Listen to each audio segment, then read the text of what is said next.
12th पास हुआ तो मैं पहली बार मैंने सोचा कि चलो यार, मेरे दोस्त यार जो जा रहे थे कि कोई कह रहा था मैं मेडिकल की प्रिपरेशन करूंगा, कोई कह रहा था मैं इंजीनियरिंग की प्रिपरेशन करूंगा, तो उनके साथ मैं भी साइकिल में चला गया। उन्होंने कहा यार, जब तुम जेई को अच्छा पढ़ा लेते हो और तुम्हारा मन भी लगता है और बच्चे तुमसे कनेक्ट भी हो पाते हैं, तुम उनमें खो भी जाते हो, तो कोटा क्यों नहीं चले जाते हो। अब यार, वो लड़का जिसने कानपुर से कभी बाहर ना गया हो, वो लड़का कभी जिसने ट्रेन में बैठा ही नहीं, वो पहली बार कोटा जा रहा था। कहानी में बहुत बड़ा मोड़ आया। मतलब हेलो प्यारे बच्चों, मैं सर्वेश कुमार दीक्षित। आप सभी को पता है कि 19 से 20 साल से मैं केमिस्ट्री पढ़ा रहा हूं नीट और जेई में। इस समय मैं संकल्प भारत में फाउंडिंग मेंबर में से एक हूं, जिन्होंने एक ऐसा ऑनलाइन प्लेटफॉर्म बनाया है जिससे कम पैसे पे बच्चे आसानी से सेलेक्ट हो सकते हैं और अपना फ्यूचर लिख सकते हैं। तो अब मैं आपको अपनी जर्नी के बारे में बताने जा रहा हूं, जो ऐसी जर्नी है जिसको फ्यूचर क्या होता है ये कुछ पता ही नहीं था।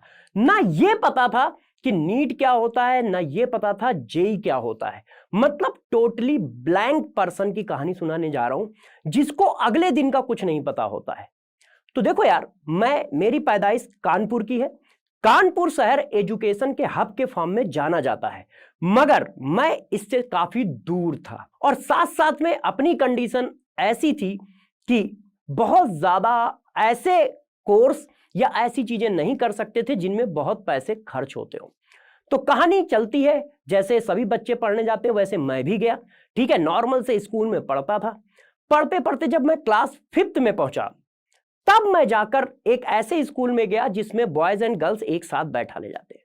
उससे पहले यार, अपनी कहानी इतनी थी कि यदि आज टीचर ने मार दिया है तो कल उसका काम कर ले जाना है, और यदि कोई छोड़ देता है तो उसका काम नहीं करना है। इतनी बस मैं पढ़ाई करता था। अब इस पढ़ाई से आप समझ गए होंगे कि पढ़ने में मैं शुरुआत में कैसा था। जब क्लास 5th में पहुंचा तो ये थोड़ा सा चेंज आया मेरे में। चेंज क्या आया? चेंज ये आया कि जब मैं कंबाइंड क्लास में बैठा, तो आप लोग जानते ही हैं, गर्ल्स भी बैठते हैं, बॉयज भी बैठते हैं। तो यार, वहां पर मुझे थोड़ा सा चेंज ये आया कि जब देखो तब सर ने डांटा। मान लो मैं कुछ काम नहीं करके ले गया, सर ने डांटा, मैम ने डांटा, तो थोड़ा सा इंसल्टिंग फील हुआ। उसके पीछे रीजन ये था क्योंकि मेरी कोई सिस्टर नहीं थी, जिसकी वजह से गर्ल्स का लेना देना मेरा बहुत दूर दूर तक कुछ नहीं था। मैं उतना ही गर्ल्स से शर्माता था जितना पहले शर्माता हूं, उतना आज भी शर्माता हूं। मतलब मेरे को थोड़ा हेजिटेशन फील होता है। ये गलती मेरी है, मैं स्वीकारता हूं, मगर था। तो मुझे क्या हुआ, काफी कुछ अजीब सा लगता था। तो फिर मैंने पढ़ना चालू किया। मैं फिर भी उतना ही पढ़ता था जिससे मुझे कोई टीचर डांट ना पाए और कोई टीचर मुझे मार ना पाए। उतना ही पढ़ता था। आगे क्यों नहीं पढ़ता था? क्योंकि मुझे कोई बताने वाला नहीं था कि यार, ज्यादा पढ़ो इंजीनियर बनोगे, और ज्यादा पढ़ो डॉक्टर बनोगे, या क्या बनोगे। थोड़ा बहुत मैं जो जानता था, बस इतना जानता था कि हाँ यार, थोड़ा सा ज्यादा पढ़ लेंगे तो हो सकता है बैंक में क्लर्क बन जाए, रेलवे में कुछ हो जाए, या थोड़ा बहुत यूपीएससी के बारे में। इससे ज्यादा कुछ नहीं जानता था और ना कोई किसी तरह का गाइडेंस था। कहानी आगे बढ़ती गई। इसी तरह से 10th हो गया। 10th में लोग मुझसे बस ये बहुत कहते थे कि मैथ्स पढ़ा करो, मैथ बहुत टफ होती है। क्यों? यूपी बिहार में एक रट्टा होता है कि मैथ बहुत टफ होती है, मैथ बहुत टफ होती है। तो जब मैं 10th में पहुंचा तो लोगों ने कहा मैथ बहुत टफ होती है। और मैं पढ़ता था सरकारी स्कूल में। क्यों? क्योंकि प्राइवेट या कॉन्वेंट स्कूल में पढ़ाने के लिए मेरे घर में पैसे नहीं थे। तो मैं एक नॉर्मल से सरकारी स्कूल में पढ़ता था, जिसकी मैं फीस बता दूंगा तो आप लोग डर जाओगे। 625 रुपए फीस थी पूरे साल की। मतलब पूरे साल मैं 625 रुपए में पढ़ता था। ठीक है, तो 625 रुपए उस स्कूल की फीस थी और मैं आराम से उसमें पढ़ता था। मैथ्स का बहुत प्रेशर था कि नहीं, मैथ्स में अच्छे नंबर आने चाहिए, मैथ्स में अच्छे नंबर आने चाहिए। तो मैंने मैथ्स को ध्यान दिया और 10th में मेरे मैथ्स में 100 में से 100 नंबर आए। बाकी सब्जेक्ट में 100 में से 100 नहीं आए। क्यों? क्योंकि उन्होंने ये कहा था मैथ्स बहुत टफ है, मैथ अच्छी होनी चाहिए। तो मैंने कहा ठीक है यार, मैं कर लेता हूं। तो जिस चीज का प्रेशर मिलता था या जिस चीज के बारे में बताया जाता था, मैं बस उतना ही करता था, उससे ज्यादा कुछ नहीं करता था। कहानी आगे बढ़ी। 10th हुआ, फिर मेरा 12th हुआ।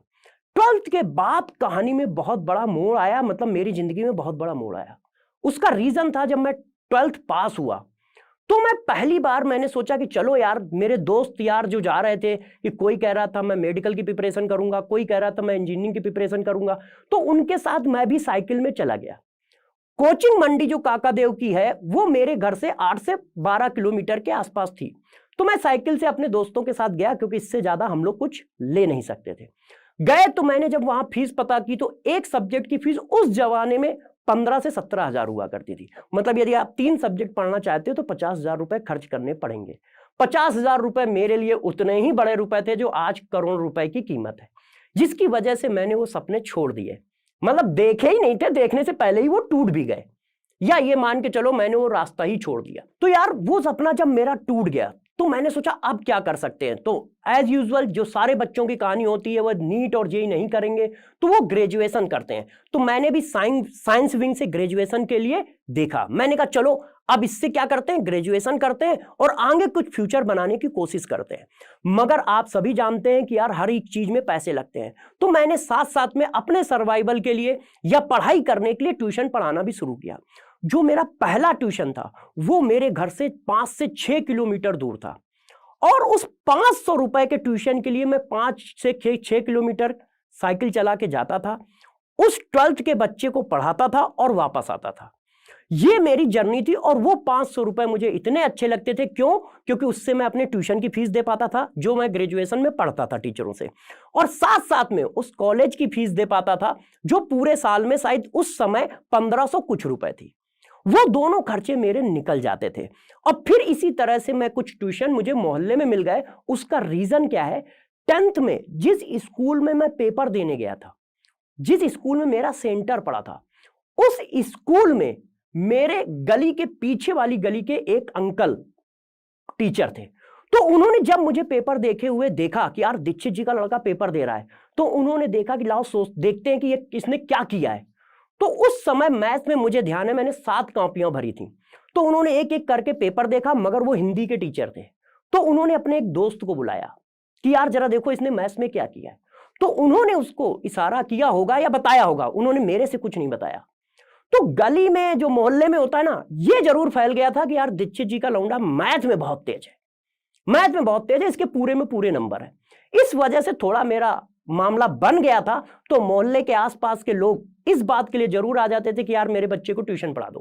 क्यों? क्योंकि यूपी और बिहार साइड में मैथ का वैसे ही माहौल टाइट रहता है, लोग उससे डरते हैं। उस समय बच्चे डरते थे, अब तो नहीं डरते हैं। तो यार मैं इसकी वजह से मुझे मोहल्ले में भी 2-3 ट्यूशन मिल गए।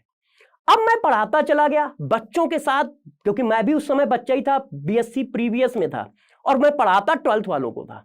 और 12th में मैं फिजिक्स भी पढ़ाता था, केमिस्ट्री भी पढ़ाता था, मैथ्स भी पढ़ाता था। क्यों? पढ़ लेता था, पढ़ा देता था। ऐसा मेरा कुछ फेवरेट नहीं था कि केमिस्ट्री फेवरेट है, जैसे मैं अब 20 साल से केमिस्ट्री पढ़ा रहा हूं, मगर उस समय मेरा फेवरेट मैथ्स था कि हाँ यार मैथ्स बहुत अच्छा लगता है। मैं जब पढ़ाने लगा तो मुझे जब ये पता चला कि यार नीट और जेईई में केमिस्ट्री फिजिक्स दोनों एक साथ पढ़ा सकते हो, मतलब नीट वाला में भी काम आएगी, जेईई वाले में भी काम आएगी। तो मैंने धीरे धीरे क्या किया, मैथ्स छोड़ा और फिजिक्स छोड़ी। लास्ट में मैं केमिस्ट्री में आके सेट हो गया कि नहीं अब केमिस्ट्री मुझे पढ़ानी है। मगर इस तरह से मेरा ग्रेजुएशन कंप्लीट हो रहा था और ट्यूशन मिलते जा रहे थे, और मैं उससे अपना गुजारा करता आगे चला जा रहा था। फिर एक दिन एक ऐसा आया कि किसी ने मुझे पढ़ाते हुए देखा। वो पर्सन जो थे वो जेईई की एक कोचिंग की फ्रेंचाइजी चलाते थे। उन्होंने जब मुझे एक जगह पे पढ़ाते हुए देखा तो उनको लगा कि नहीं यार इस बच्चे में या इस टीचर में दम है। तो उन्होंने मुझे ऑफर दिया कि आप आइए काकादेव में और यहां पर आके केमिस्ट्री पढ़ाइए। तो यार एक तो केमिस्ट्री, ऊपर से जेईई की, जिसको करने का मैं सपना देखता था उसको पढ़ाने की बात आ गई। तो मेरे तो पहले दिन तो मेरे हाथ पांव ढीले पड़े कि यार पता नहीं मैं कर पाऊंगा कि नहीं कर पाऊंगा। तो मैं दिन रात आईआईटी जेईई के बारे में पढ़ने लगा। मैं ग्रेजुएशन के बारे में बहुत कम पढ़ता था, सारा का सारा आईआईटी जेईई के बारे में पढ़ने लगा। फिर मैं पोस्ट ग्रेजुएशन पहुंच गया, मगर मैं आईआईटी जेईई के बारे में पढ़ता था और उनके यहां पढ़ाता था। आप सोचते होंगे कि बच्चे 5-6 घंटे पढ़ते हैं, मैं 11 घंटे पढ़ता था आईआईटी जेईई के बारे में। क्यों? क्योंकि वहां सिर्फ एक ही बात थी कि वहां पैसे ज्यादा मिलते थे। तो मैंने बहुत सारे ट्यूशन छोड़े और मैंने कहा यार ये पैसे ज्यादा देते हैं तो इसके लिए जितना भी पढ़ना पड़े पढ़ो। फिर वहां पर मुझे एक मेरा दोस्त था, या उसी समय मेरे एक दोस्त बने थे, उन्होंने कहा यार जब तुम जेईई को अच्छा पढ़ा लेते हो और तुम्हारा मन भी लगता है और बच्चे तुमसे कनेक्ट भी हो पाते हैं, तुम उनमें खो भी जाते हो, तो कोटा क्यों नहीं चले जाते हो। तो मैंने उनके बारे में पहली बार आईआईटी जेईई के बारे में, कोटा के बारे में सुना। फिर मैंने जब ये सुना कि कोटा में आईआईटी जेईई और नीट की बहुत बड़ी बड़ी प्रिपरेशन होती है, वहां पर बहुत सारे बच्चे पढ़ते हैं, तो मैंने कहा चलो एक बार वहां पर भी अपने आप को आजमाते हैं। तो इसके लिए मैंने उनसे पूछा मैं जाऊंगा कैसे। तो उन्होंने मुझे एक पेपर की कटिंग दी कि देखो यार यहां पर इंटरव्यू के लिए जगह निकली है। तो मैंने उस फॉर्म को डाल दिया और फोन पे बात हो गई। उन्होंने कहा कि इस डेट को आके पेपर दे सकते हो। अब यार वो लड़का जिसने कानपुर से कभी बाहर ना गया हो, वो लड़का कभी जिसने ट्रेन में बैठा ही नहीं, वो पहली बार कोटा जा रहा था। तो मैंने आपको बताया कि गाइडेंस की थोड़ी सी कमी थी इसमें। ऐसा नहीं कि कोई परिवार की कमी है कि वो गाइडेंस नहीं प्रोवाइड कर पाए, मगर कभी कभी ऐसे एटमॉस्फेयर होते हैं तो उनको आप क्या करोगे। तो मैं पहली बार जब ट्रेन में गया तो मैं रेलवे स्टेशन गया, मैंने एक टिकट खरीदी। और टिकट खरीदी तो मैंने, जैसे आप लोग पढ़ते हो ना, तो मैंने पढ़ा सीट नंबर 27। मैं जाके सीट नंबर 27 पर बैठ गया क्योंकि रात की ट्रेन थी, देहरादून एक्सप्रेस, शायद देहरादून एक्सप्रेस थी। मैं जाके, वही 11 बजे के आसपास की ट्रेन थी, मैं जाके उस सीट पर लेट गया। और आप अब मान लो कि वो सीट मेरी नहीं थी, मुझे नहीं पता था। जब मैं सुबह 4-5 बजे या उस 6 बजे के आसपास लोगों ने मुझे जगाया जिनकी सीट थी कि यार तुम मेरी सीट पे लेटे हो। तो मैंने कहा यार मेरी सीट है, देखो यार टिकट 27 नंबर है। तो उन्होंने कहा भैया बर्थ नाम की भी एक चीज होती है, आपकी सीट 27 है मगर बर्थ अलग है। तो इतने बाद में डरता डरता फिर अपनी बर्थ में गया, फिर सो गया और फिर मैं कोटा पहुंचा। किसी तरह से वहां चीजों को मैनेज करता हुआ उस सेंटर गया, मैंने पेपर दिए। पेपर देने के बाद मैं कानपुर चला आया। जब मैं वापस कानपुर आ गया, फिर मैं पढ़ाने लगा। तो 3-4 दिन बाद मेरे पास कॉल आता है कि सर आप सेलेक्टेड हो, आप आ सकते हो। वो क्षण ऐसा था जो मैं कानपुर से पहली बार निकला था। तो पहली बार निकला था तो मैं डर तो रहा ही था कि यार इस चीज को मैं मैनेज कैसे करूंगा। जो बच्चा हमेशा घर में अपने माँ बाप के और भाई के सायों में रहता हो, तो वो अकेला वहां जाके कैसे क्या करेगा। तो मैंने कहा ठीक है, चैलेंज है, उठाते हैं, चलते हैं। तो मैं जब पहली बार वहां गया तो मैं सिर्फ एक दिन रुक पाया, और एक दिन रुका तो मेरा मन नहीं लगा। मैं अपने आप को मतलब रोक नहीं पाया, जिसको होम सिकनेस कहते हैं ना, उसका मैं शिकार हो गया। मैंने जो ट्रेन मुझे मिली, जैसी भी मिली, जनरल बोगी मिली, मैं बैठ के किसी तरह से आ गया कानपुर वापस। फिर मेरे घर वालों ने मुझे समझाया कि यार ये जिंदगी है, ये फ्यूचर है, ये ऐसे ही चलता है, इसके लिए तुम्हें लड़ना भी पड़ेगा और इन चीजों से बाहर निकलना भी पड़ेगा। तो फिर मैं वापस ट्रेन पकड़कर वापस कोटा गया, और वहां पर मैंने 3-4 महीने खूब मेहनत की, और 3-4 महीने के बाद मुझे पहली क्लास पढ़ाने को मिली। 3-4 महीने के बाद। अब उस समय मैं इतना डिलेमा में था, क्यों? क्योंकि ट्यूशन भी मैं छोड़ चुका था, जिस कोचिंग में मैं पढ़ाता था पार्ट टाइम वो भी छोड़ चुका था। इसका मतलब जो भी अर्निंग के प्रोसेस पुराने थे वो सब जीरो हो चुके थे। अब हमें यहां पे करना था। मैंने जैसा बताया कि मेरा एक ही काम है, प्रोसेस पे ध्यान देना। तो मैंने प्रोसेस पे ध्यान दिया कि नहीं, एनी हाउ आप पहले रीड करो कि बच्चे क्या चाहते हैं, किस तरह से पढ़ना चाहते हैं यहाँ के बच्चे। उसको मैंने देखा और धीरे धीरे मैं अपने काम पे लग गया। लगातार पढ़ाता चला गया, बच्चों के प्यार मिलते चले गए और साल के साल निकलते चले गए। और धीरे धीरे मैंने कोटा पढ़ाया। फिर कोटा पढ़ाने के बाद मैं दिल्ली भी आ गया और दिल्ली भी पढ़ाया। और दिल्ली आने का रोचक कहानी कुछ ऐसी है कि वो होम सिकनेस से रिलेटेड है। 3-4 साल पढ़ाने के बाद मुझे कुछ बड़ी छुट्टी चाहिए थी, और उन लोगों ने छुट्टी देने के लिए कहा कि यार इतनी ज्यादा छुट्टी की क्या जरूरत है। तो मैंने उसी समय कोटा को छोड़ दिया, और मेरा एक फ्रेंड दिल्ली में था, उसने कहा यार तुम आ जाओ, ऐसी कोई दिक्कत की बात नहीं है। तो मैं अपने फ्रेंड के पास दिल्ली आ गया और दिल्ली की टॉप कोचिंग में पढ़ाने लगा, पूरी ताकत के साथ, तन्मयता के साथ। जिंदगी चलती गई, हम आगे बढ़ते चले गए, बच्चों का प्यार मिलता गया, नीट और जेई में बच्चों के सिलेक्शन होते गए और हम आगे चलते चले गए। सब कुछ बहुत नॉर्मल सा चल रहा था।